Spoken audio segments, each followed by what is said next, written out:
ఓం గం గణాధిపతయే నమః. ఓం శం ప్రత్యంగిరాయే నమః. ఓం గం వారాహ్యే నమః. ఓం హ్రీం సకల సిద్ధ గురుదేవతాభ్యో నమో నమః. హర నమ పార్వతీపతయ హర మహాదేవ శంభో శంకర. శ్రీ శ్రీ శ్రీ వారాహి సమేత అధర్వనాభద్రకాళి ప్రత్యంగిరా పరమేశ్వరి పీఠం సున్నపుగుట్ట తాండా కద్రి. Phone number 9490444196. పీఠం నుంచి ఈరోజు వస్తున్నటువంటి వీడియోలో మీ అందరికీ కూడా తెలుసు, షట్కర్మల గురించి ఒక్కొక్క వీడియోగా చేస్తూ ముందుకు వెళుతూ ఉన్నాము. దానిలో భాగంగా ముందు వీడియోలో స్తంభన మొదటి యొక్క వీడియోని విడుదల చేయడం జరిగింది. ఈరోజు స్తంభన ప్రక్రియకి సంబంధించినటువంటి రెండవ వీడియోతో మీ అందరి ముందుకు కూడా రావడం జరుగుతూ ఉంది.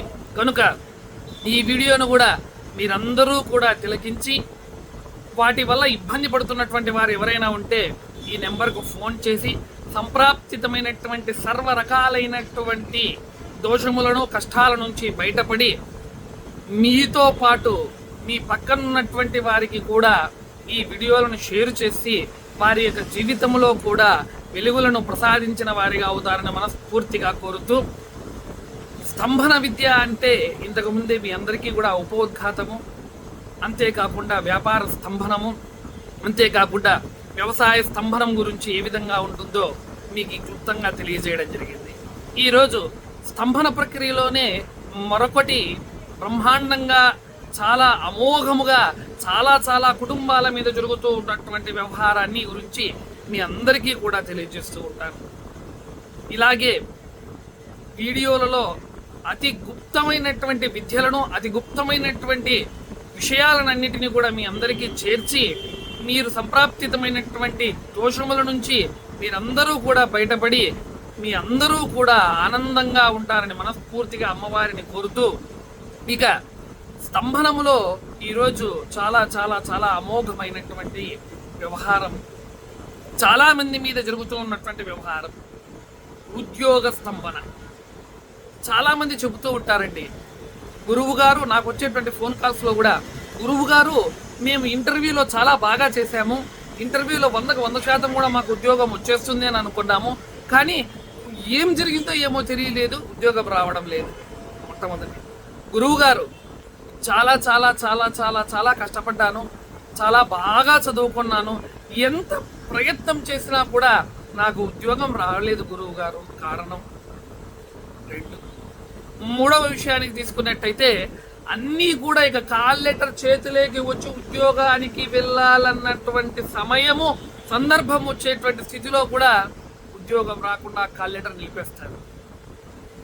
వీటిలో మొట్టమొదట మీరు గ్రహస్థితి నుంచి సంప్రాప్తితమైనటువంటి ఏవైనా దోషాలు ఉన్నాయా అని మొట్టమొదట ఇలాంటి యొక్క కష్టాలు వచ్చినప్పుడు గ్రహ దోషాల నుంచి జాతకరీత్యా సంప్రాప్తితమైనటువంటి ఏదైనా దోషం ఉందా అని మొట్టమొదట చెక్ చేసుకోండి. వాటి తరువాత జాతకం అంతా కూడా బాగుండి ఉద్యోగం ఈ విధంగా దగ్గరికి ఇంటి తలుపు కొట్టి వెనక్కి వెళుతుంది అంటే ఎవరో మీ మీద ఉద్యోగం రాకూడదు అనేటువంటి సంకల్పంతో స్తంభన ప్రక్రియ చేశారు. ఇది చాలా ప్రమాదకరమైనదండి. కొంతమందికి 40, 50, 60 సంవత్సరాలు వచ్చినా కూడా ఏ చిన్న ప్రభుత్వ ఉద్యోగాలు వదిలిపెట్టండి, ప్రైవేట్ ఉద్యోగాలు వదిలిపెట్టండి, కేవలం ఏదైనా కూడా షాపులో గుమస్తాలుగా చేరదామంటే కూడా దొరకని స్థితిలోకి వెళ్ళిపోతారు. ఇలాంటి దానినే ఉద్యోగ స్తంభన ప్రక్రియ అని అంటారు. చాలా ప్రమాదకరమైనదండి. జీవితాలను అతలకుతలంగా చేసేసేటువంటి చాలా స్తంభన ప్రక్రియలలో ఇష్టమైనటువంటిది ఉద్యోగ స్తంభన. ఇక ఎంత డబ్బులు వచ్చినా, ఇంకొక దానిలో తీసుకునేటువంటి స్తంభన ప్రక్రియలో ఎంత డబ్బు వచ్చినా కూడా నిలవలేదు గురువు గారు. డబ్బేమో డబ్బు వస్తూ ఉంది కానీ ఇంటిలో నిలబడడం లేదు, వెళ్ళిపోతూ ఉంది. డబ్బు మాత్రం వస్తూ ఉంది కానీ ఇంటిలో నిలబడడం లేదు. ఏదైనా పని చేద్దామంటే దాని ద్వారా ఆ ధనమును సముత్సాహముగా ఏదైనా ఒక కార్యక్రమానికి వినియోగం చేద్దామనుకుంటే దొరకడం లేదు గురువు గారు. ఏమి జరుగుతూ ఉంది, ఈ యొక్క విషయానికి కారణం ఏమని చాలామంది నన్ను అడుగుతూ ఉన్నారు. దీనికి కారణం ఆర్థికపరమైనటువంటి స్తంభన. ఈ యొక్క స్తంభన క్రియ చేస్తే మొట్టమొదట డబ్బు అనేది ఎట్టి పరిస్థితిలో పుట్టదండి. డబ్బు అనేది ఎట్టి పరిస్థితిలో రాదు, పుట్టదు. మహాలక్ష్మి అయినటువంటి అమ్మవారి లక్ష్మీదేవిని బంధనం చేసేస్తారండి. అమ్మవారిని లక్ష్మీదేవిని బంధనం చేస్తారు. కనుక వారి మీద ఆ మహాతల్లి యొక్క కరుణా కటాక్ష వీక్షణములు లేకోకుండా గురుగారు లక్ష్మీదేవిని బంధనం చేసేస్తారా? కొంతమంది కామెంట్స్ రూపంలో అడగచ్చు. దీనికి ఒక విద్య ఉందండి. మనం చేసేటువంటి పూజ కావచ్చు, మనం చేసేటువంటి వ్యవహారం ఏదైతే కావచ్చు, అది భగవంతుల వద్దకు చేరకోకుండా పరదా దాల్దాల్నా అంటే చీకటి ఈగలు అనగా చిటీగలు, దోమలు అని అంటారండి. ఒక్కొక్క ప్రాంతంలో ఒక్కొక్క భాషలో పిలుస్తూ ఉంటారు. అవి మనిషికి కరవకుండా ఏ విధంగా మనము దోమతెరలను వాడతామో అదే విధముగా మనం చేస్తున్నటువంటి పూజా పాట ఏదైతే ఉందో అది భగవంతునికి చేరుకోకుండా అలాంటి దోమతెరలు లాంటి పరదా వేసేస్తారు. దీనివల్ల ఏం జరుగుతుందిరా అంటే అమ్మవారైనా అయ్యవారైనటువంటి శక్తి ఆ యొక్క పూజ చేస్తున్నటువంటి వ్యక్తికి ఫలించకపోగా కష్టములు ఎక్కువైతూ బంధనాల శక్తి ఎక్కువైపోతూ ఉంటుంది. దీనినే కొన్ని పరిభాషలలో కట్లు అనేటువంటి వ్యవహారంతో కూడా వ్యవహరిస్తారండి. చాలా మంది మా మీద కట్లున్నాయి గురుగారు, దీనిని కట్లని కూడా అంటారు. మా యొక్క ఉత్తరాదిన వీటిని పరదా దాల్దాల్నా అనే విద్య అనేటువంటి పేరుతో పిలుస్తూ ఉన్నారు. ఇలాంటి వాటికి ఆర్థికపరమైనటువంటి స్తంభన క్రియ అనేటువంటిది చేసేసి మహాలక్ష్మి అమ్మవారి యొక్క కరుణా కటాక్షాలు లేకుండా స్తంభనము బంధనము చేసేస్తారండి.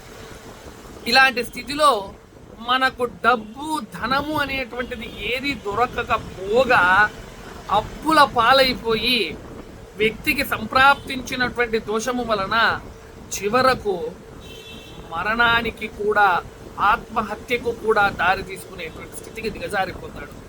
బుద్ధిని పని చేయకోకుండా చేస్తారు, తెలివిని పని చేయకోకుండా చేస్తారు. వ్యక్తి యొక్క జీవితంలో సుఖము అనేటువంటి మాటను తొలగించి వేసేస్తారు. ఇలాంటిది ఆర్థికపరమైనటువంటి స్తంభనం. ఇలాంటి యొక్క స్తంభన క్రియలు వీటిలో ఎన్నో రకాలు ఉన్నాయండి. స్తంభన క్రియలో ఆరోగ్యాన్ని బాగుండకోకుండా ఆరోగ్యాన్ని ఇబ్బంది పెట్టేటువంటి వ్యవహారం కూడా చేస్తారు. స్తంభనంలో రకరకాల యంత్ర స్తంభన అనేటువంటిది కూడా ఉందండి. యంత్రం ఏదైనా బాగా పనిచేస్తూ ఉంది వ్యవసాయ పొలంలో, ఆ యంత్రమును బ్రహ్మాండంగా వారికి నీరు వస్తున్నాయి, ఆ బోరు రాకోకుండా చేయాలి, మోటార్ పని చేయకుండా పోవాలి, వారు ఇబ్బంది పడాలంటే యంత్ర స్తంభన అనేటువంటి విద్యను కూడా ప్రవేశపెట్టి అక్కడ ఏ రకమైనటువంటి యంత్రం ఉన్నా కూడా అది చాలా బాగుంటుందండి.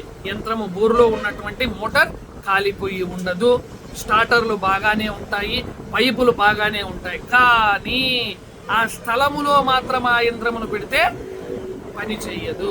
పక్కకు మెకానిక్ దగ్గరికి వచ్చి తీసుకొని వస్తే బాగుంది కదండి, దీనిలో కాయలు కాలిపోలేదు, లోపల ఉన్నటువంటి వ్యవహారం అంతా బాగానే ఉన్నాయి, ఏం నాకు అర్థం కాలేదు, అన్నీ బాగున్నాయి కానీ మోటార్ పనిచేయదు.